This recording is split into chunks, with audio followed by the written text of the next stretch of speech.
அனைவருக்கும் தினம் ஒரு தகவல் சார்பாக இனிய வணக்கங்கள். இன்றைக்கி நம்ம பார்க்க போகிற பதிவு, நம்ம வீடுகளில் தங்கம், வெள்ளி, பணம் இது எல்லாமே சேருவதற்கான மிக அற்புதமான தாந்திரிக பரிகாரம். அதுவும் வியாழக்கிழமையில் நம்ம செய்ய போகின்ற தாந்திரிக பரிகாரம். இந்த பரிகாரமானது எந்தவித பூஜைகள், புனஸ்காரங்கள் எதுவுமே கிடையாதுங்க. ரொம்ப ஒரு எளிமை. அப்படிப்பட்ட சக்தி வாய்ந்த ஒரு பதிவை தான் தெரிஞ்சுக்க போகிறீங்க. பதிவுக்குள்ளே போகிறதுக்கு முன்னாடி சேனலை சப்ஸ்கிரைப் பண்ணாமல் பார்த்துட்ருக்கோங்க, கண்டிப்பாக சப்ஸ்கிரைப் பண்ணிக்கோங்க. அப்போ தான் எங்களுடைய எல்லா பதிவுகள் நோட்டிஃபிகேஷன்ஸ் உங்களுக்கு உடனுக்குடனே வரும். இப்போ பதிவை பார்க்கலாம். இந்த மாதம் மிக மிக அற்புதமான ஒரு ஆடி மாதம். நம்ம எந்த ஒரு விஷயத்தையுமே நம்மளுடைய ஆரம்பம், அதாவது நம்ம ஸ்டார்ட் பண்ணுற ஒரு நாள் ஒரு நல்ல நாளாக இருக்குன்னு வச்சுக்கோங்களேன், நிச்சயம் நமக்கு அது ஒரு வெற்றியில் தான் முடியும். அப்படி இந்த மாதத்தில் இந்த ஒரு குறிப்பிட்ட நாளில் நம்ம செய்ய போகின்ற ஒரு பரிகாரமானது நம்ம குடும்பத்துக்கு தங்கமாக இருக்கட்டும், வெள்ளியாக இருக்கட்டும், பணமாக இருக்கட்டும், எல்லா வகையிலையும் நம்ம குடும்பத்துக்கு பல ஐஸ்வர்யங்களை தரப்போகின்ற எளிமையான ஒரு தாந்திரிக பரிகாரம் பற்றி தான் தெரிஞ்சுக்க போகிறோம். இது தங்கம், வெள்ளி, பணம் மட்டும் கிடையாது. நம்ம குடும்பத்தில் அடகு வைத்த நகைகள், ரொம்ப வருஷமாக நம்மளுடைய தங்க நகையெல்லாம் அடகு வச்சுருப்போம். அந்த நகைகளை மீட்டு எடுக்கிறதுக்கான ஒரு பணம் கூட நமக்கு ஏதோ ஒரு வகையில் நமக்கு வருமானங்கள் வீட்டுக்குள்ளே வரும். அப்படியே அந்த நகைகளை நம்ம மீட்டு கொண்டு வருவோம். அப்படிப்பட்ட சக்தி வாய்ந்த ஒரு பரிகாரம், அதுவும் வியாழக்கிழமையில் நம்ம செய்ய போகின்ற பரிகாரம். எப்பயுமே நம்ம குடும்பத்தில் தங்கம், வெள்ளி ஒருத்தருக்கு அந்த யோகம் வரணும்னு சொன்னாலே நமக்கு குரு பகவானுடைய அனுகிரகம் பரிபூர்ணமாக இருக்கணும். வியாழன் அப்படின்னு சொன்னாலே அது குருவை குறிக்கக்கூடிய ஒரு நாள் தான். அந்த கிழமையில் நம்ம இந்த முக்கியமான இந்த ஒரு பரிகாரத்தை நம்ம செஞ்சோன்னா நிச்சயமாக 200% உங்கள் வீட்டில் கண்டிப்பாக தங்கம், வெள்ளியும் தாராளமாக சேர்ந்துருங்க. அடகு வச்ச நகையை நம்ம வீட்டுக்குள்ளே கொண்டு வந்துடலாம். புதுசாக வாங்கிறதுக்கான ஏதாவது ஒரு யோகங்கள், நேரங்கள் நமக்கு கூடி வரும். அப்படிப்பட்ட மிக அருமையான ஒரு பாக்கியமானது உங்களுக்கு கிடைக்கும். அப்படி அது என்ன ஒரு பரிகாரம் நம்ம இப்போ பார்க்கலாம். இதற்கு நமக்கு என்ன தேவைப்படுன்னு கேட்டிங்கன்னா, சுத்தமான நமக்கு ஒரு மஞ்சள், அதாவது நிறைய பேர் வீட்டில் மஞ்சள் பூசி நம்ம குளிக்கிற பழக்கங்கள் இருக்கும். அப்படி உங்ககிட்ட குண்டு மஞ்சள் இருந்ததுன்னா நீங்கள் குண்டு மஞ்சள் எடுத்துக்கலாம். இப்போ எங்ககிட்ட மஞ்சள் இல்லைம்மா, இல்லாட்டி நம்ம நிறைய பூஜைக்கு விரலி மஞ்சள் வாங்குகிற பழக்கங்கள் இருக்கும், அந்த மஞ்சள் இருந்தாலும் எடுத்துக்கலாம். இல்லாட்டி பூஜைக்கான ஒரு மஞ்சள் பொடி இருக்கும் பார்த்தீங்களா, அதையும் எடுத்துக்கலாம். எங்ககிட்ட நீங்கள் சொல்கிற எதுவுமே இல்லைம்மா, நாங்கள் எங்கிட்ட சமைக்கிற மஞ்சள் தான் இருக்குது, அப்போ நாங்கள் என்ன பண்ணுறதுன்னு கேட்டிங்கன்னா, தாராளமாக அந்த மஞ்சள் பொடி எடுத்துக்கலாங்க.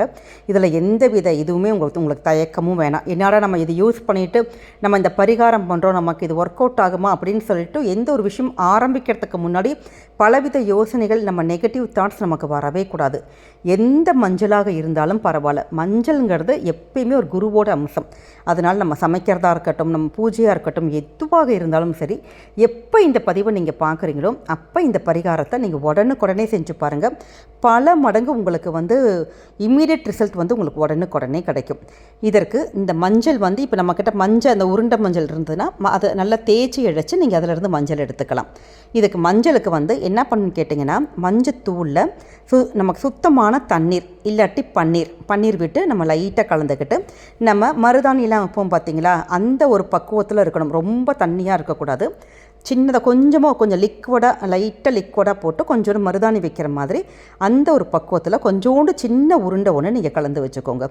இப்போ என்ன பண்ணணும்னு கேட்டிங்கன்னா, நம்மளுடைய இடது கைனா லெஃப்ட் ஹேண்ட் சைடு, அந்த இடது கையில் குரு மேட்டு பகுதி, அதாவது குரு மேட்டு பகுதி, அந்த மேடுங்கிறது எதுன்னு கேட்டிங்கன்னா, நம்மளுடைய ஆள்காட்டி விரலுக்கு கீழே இருக்கிற அந்த ஒரு இடம்தான் குருமேடுன்னு சொல்லுவாங்க. அந்த இடத்துல சின்னதாக ஒரு புள்ளி மாதிரி மருதாணி வைப்போம் பார்த்தீங்களா, அது மாதிரி சின்னதாக ஒரு மருதாணி வைக்கிற மாதிரி ஒரு மஞ்சளில் அந்த புள்ளி நீங்கள் வைக்கணும். அவ்வளோதான். இதை ஒரு 10 நிமிடம் வைக்கணும். இது எப்போ நம்ம செய்யணும்னு கேட்டிங்கன்னா, நம்முடைய வியாழக்கிழமையில் நம்மளுடைய குரு ஹோரையில் காலையில் 6 to 7, மதியானம் 1 to 2, ராத்திரி 8 to 9, இந்த நேரத்தில் எந்த நேரத்தில் வேணாலும் வைக்கலாம். குறைந்தபட்சம் 10 நிமிஷம் போதும், ரொம்ப அதிகம்லாம் வைக்க வேணாம். 10 நிமிடங்கள் மட்டும் அந்த மஞ்சளானது உங்களுடைய கையில் இருக்கட்டும். நல்லா ஆத்மார்த்தமாக நீங்கள் இதுக்காக சுவாமி ரூமில் போகணும், விளக்கு வைக்கணும், தீபம் ஏற்றணும், ஸ்லோகம் சொல்லணுமாலாம் அப்படிலாம் எதுவுமே கிடையாது. நம்ம செய்ய போகிறது குரு ஹோரையில் அந்த குரு நாளில் குருவுக்கான அந்த மஞ்சள் நிறத்தில் பண்ணி, அந்த மஞ்சளும் குருவோடைய ஒரு ஆதிக்கம் தான். அப்படி எல்லாமே குருவுடைய ஆதிக்கத்தை நமக்கு தூண்டுற வகையில், அதிகரிக்கிற வகையில் நம்ம செய்ய போகின்ற இந்த தாந்திரிக பரிகாரமானது நிச்சயமாக உங்களுக்கு குடும்பத்தில் அந்த தங்கம் வாங்கிறதுக்கு, பணம் வரத்துக்கு, அந்த வெள்ளி நகைகள் செய்கிறதுக்கு, அப்படியே அந்த குருவோடைய அம்சங்கள் எல்லாமே ஒவ்வொரு விஷயங்களாக நமக்கு கூடி வரும். இதை செஞ்சு பார்க்க உங்களுக்கு உங்களுக்கே அந்த மாற்றங்கள் நல்லா தெரியும். நம்ம குடும்பத்தில் பணப்புழக்கங்களானது நல்லா அதிகமாக இருக்கும். இந்த மஞ்சளை ஒரு 10 நிமிடம் மட்டும் நீங்கள் வச்சுட்டு, அதுக்கப்புறம் எப்பயும் போல் நீங்கள் கை கழுகிடலாம். கை கழுகுறோன்னு சொன்னோன்னா நல்லா சோப்பை போட்டு தேய்ச்சி கழுகி அப்படிலாம் பண்ண வேணாம். சும்மா சாதாரணமாக பண்ணால் போதும். அந்த மஞ்சளுடைய அந்த ஒரு டாட்டானது எப்பயுமே மஞ்சளை கொஞ்சம் வச்சா கொஞ்சம் நேரம் இருக்கும் பார்த்திங்களா கையில், அப்படி மஞ்சள் கொஞ்சம் நேரம் நம்ம கையில் இருந்தாலும் பரவாயில்ல. இதை பார்த்துட்டு உடனே அக்கம் பக்கமோ நம்மளுடைய இப்போ நீங்கள் அப்பார்ட்மெண்ட்ஸில் இருக்கிறீங்க, அக்கம் பக்கம் யாராச்சும் இது என்ன மஞ்சள்னு கேட்டால் உடனே நீங்கள் எல்லாமே டீட்டெயிலெல்லாம் யார்கிட்டையும் சொல்ல வேணாம். ஏதோ மஞ்சள் ஆச்சு அப்படின்னு எல்லாமே வெளிப்படையாக இந்த காரணங்கள் சொல்ல வேணாம். ஏன்னா இது தாந்திரிக பரிகாரம். யார்கிட்டையுமே எதுவுமே சொல்லாமல் இந்த சின்ன தாந்திரிக பரிகாரம் நீங்கள் செஞ்சு பாருங்கள். நிச்சயம் உங்களுக்கு பல மடங்கு குடும்பத்தில் நல்ல விஷயங்கள், நல்ல குருவுடைய ஆதிக்கத்தில் எல்லாமே நல்லபடியாக நடக்கும். இந்த பதிவை பார்க்குற ஆண்கள் செய்யலாமா அப்படின்னு கேட்டிங்கன்னா தாராளமாக செய்யலாம். ஆண்களும் பண்ணலாம், பெண்களும் பண்ணலாம். பெண்களுக்கான தீட்டுங்கிறத எதுவுமே கிடையாது. பிறப்பு இறப்பு தீட்டாக இருக்கட்டும், வேறு எங்கேயாச்சும் நம்ம தீட்டு அந்த காலத்துக்கு நம்ம போயிட்டு வந்தோம், அது மாதிரி ஒரு விஷயங்களாக இருந்தாலும் பரவாயில்ல, எந்தவித இதுவும் கிடையாது. நீங்கள் பாட்டுக்கு பண்ணலாம். ஆனால் ஒரே ஒரு விஷயம், அசைவம் நம்ம சாப்பிட்டு இந்த ஒரு விஷயத்தை பண்ணக்கூடாது. ஏன்னா குருவோட ஒரு இதுக்காக, குருவுடைய ஆதிக்கத்தை தூண்டுற விதமாக நம்ம செய்யக்கூடிய சின்ன தாந்திரிக பரிகாரம். அதுக்காக கண்டிப்பாக நம்ம அசைவம் சாப்பிட்டுட்டு பண்ணக்கூடாது. அதற்கு முன்னாடி நீங்கள் பண்ணிக்கலாம். ஏன்னா மதியானம் குருவோட ஹோரை இருக்குது பார்த்தீங்களா, காலையிலையும் இருக்குது, அந்த நேரத்தில் நீங்கள் பண்ணிக்கலாம். ஒரு 10 நிமிஷம் தானே, இதை பண்ணிவிட்டு அதுக்கப்புறமா கூட நீங்கள் அசைவம் சாப்பிட்டா ஒன்றும் தவறே கிடையாதுங்க. இது ஒவ்வொரு வாரமும் வியாழக்கிழமையில் இது மாதிரி செஞ்சு பாருங்கள். அதுவும் குரு மேட்டில் நீங்களுடைய இடது கையில் செஞ்சு பாருங்கள். நிச்சயம் இந்த ஒரு தாந்திரிக பரிகாரமானது உங்களுக்கு நல்ல பலவித நமக்கு பணவரவு, தனவரவு எல்லாமே குடும்பத்தில், அதுவும் குறிப்பாக தங்கம் வெள்ளி நகைகள் வாங்கக்கூடிய யோகங்கள், அடகு வைத்த நகைகள் மீட்டெடுக்கிற யோகங்கள், இது எல்லாமே நமக்கு கூடி வரும்.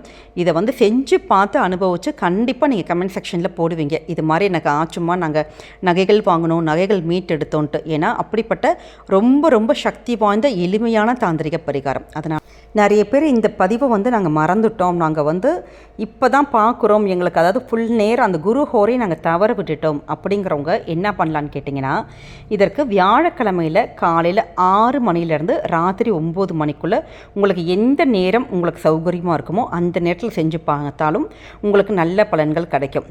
இப்படி இது மாதிரி நம்ம குரு மேட்டில் தொடர்ந்து வரக்கூடிய எல்லா வியாழக்கிழமையிலையும் நீங்கள் செய்யுங்க. நிச்சயம் குருவானவர் உங்களுக்கு வசியமாகி எல்லா யோகங்களையும் அதிர்ஷ்டத்தையும் உங்களுக்கு கண்டிப்பாக கொடுப்பார். இந்த பதிவானது உங்களுக்கு நிச்சயம் பிடிச்சிருக்கும்னு நினைக்கிறோம். பிடிச்சிருந்தால் ஃப்ரெண்ட்ஸ் அண்ட் ஃபேமிலி மெம்பர்ஸ்க்கு ஷேர் பண்ணுங்கள்.